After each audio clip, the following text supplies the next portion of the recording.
Today I'm going to share with you the #1 key to get rotation into your golf swing. And this key is part of our newly updated series, 5 Keys to Rotation. This is a series that Henry and I filmed a couple years back and decided to refilm and update it for more clarity. So let's get into key #1. Milo lines, here with Henry Fall at beautiful Superstition Mountain. And today we want to talk about why we subscribe to a rotational golf swing.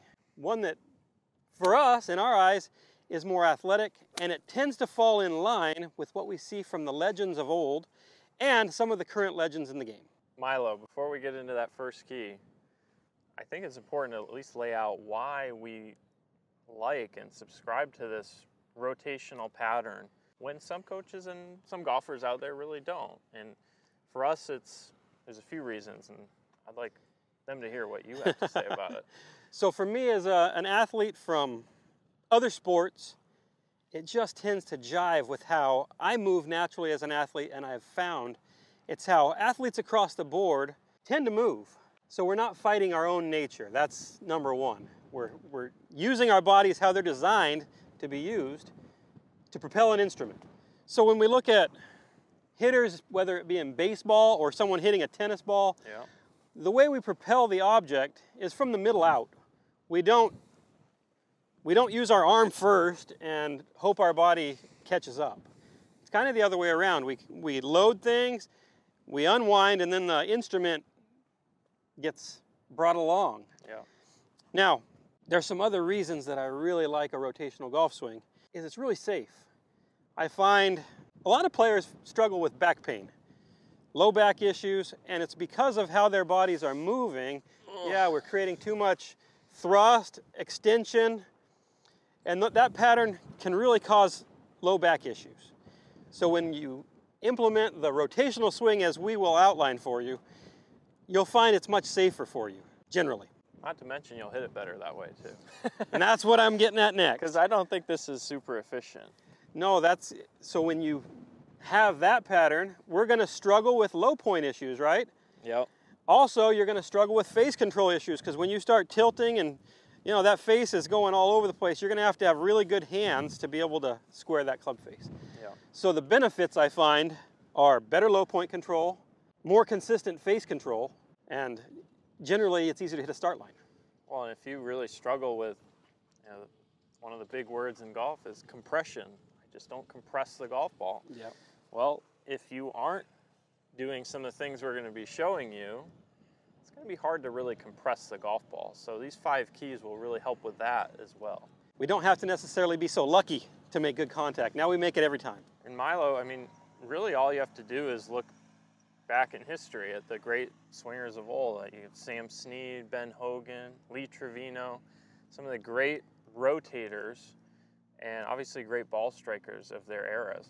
For sure. And really, what we're going to outline, these 5 keys, just marries perfectly with what they do. And what's really beautiful about their golf swings too is the flow and sequencing of them. That look that they're able to create just by how they manage and power the club. And that's the key part to this whole thing. For sure.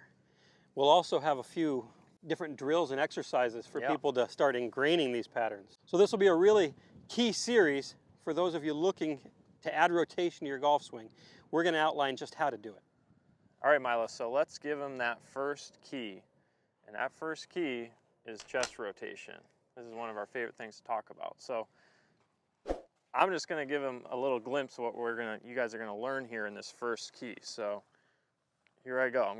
Here's kind of the feeling I'm after. Okay. So now I'm going to tie that into what I want to do with the golf ball here and see if I can hit a good one. I think most of us would take that. It sounded good. Yeah, it was really crispy. Very nice. Okay, so what did you see me do? Well, you blended all 5 things right there. They only need to know one. But we're going to give them #1. You definitely had a nice amount of chest rotation. Yes. And so you just demonstrated a nice exercise. Club across your chest and really feel how you can wind it back and through, beginning on kind of a level plane. It's just going around us. on a nice level plane like this. Yes. Now, one thing I want to point out is we're not really focusing on hip rotation, chest rotation. No. If anything, you might actually find that your rib cage and upper body is turning almost into your pelvis a little bit. Not to say that you're resisting. We don't like resisting or restricting a lot, but I'm certainly not here going No, it's hula hooping or something like that with my pelvis. the motion is driven by the chest.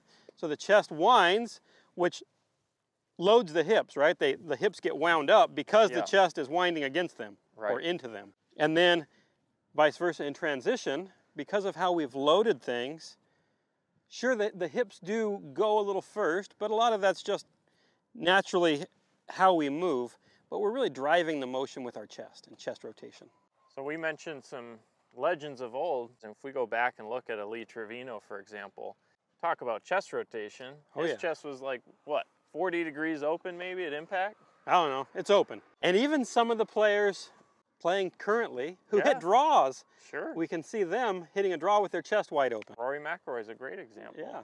So understanding that, number one, it's okay to turn the chest, it's okay to rotate the chest, that it can actually be healthy and freeing. How many of you guys feel like the golf swing is unnatural at home? In reality, it matches up, like Milo said, with other sports. When you hit a baseball, your chest opens up.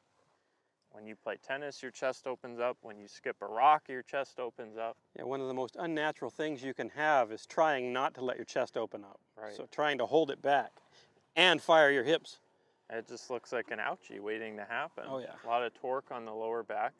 And the other thing is, like, our spine is meant to move and rotate sort of higher up the chain in our rib cage. Yeah. It's not really meant to have a ton of bend and no, the lower spine is meant to be our stability, not meant to be our mobility. Right. So this little exercise that you guys can do, just turning kind of level here, that's going to kind of free up my rib cage, and it gets me understanding how I can wind up and unwind my middle, right? And that can lead me into a better golf swing and a more efficient golf swing. Yep.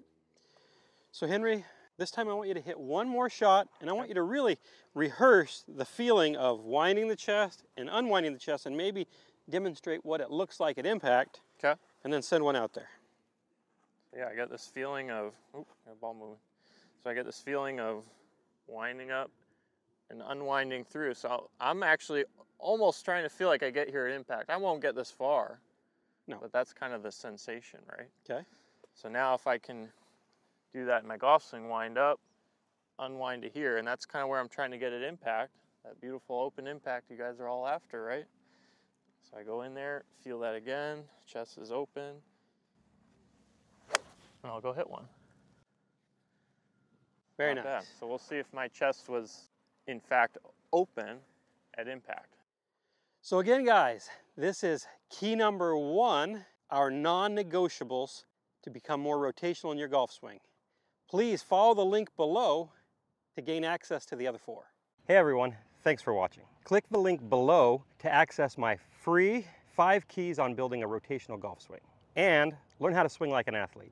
If you're new to the channel, please hit the subscribe button. We'd love to welcome you aboard. And be sure to comment below and leave feedback so we know how we can better serve you. Thanks again. We appreciate all of you.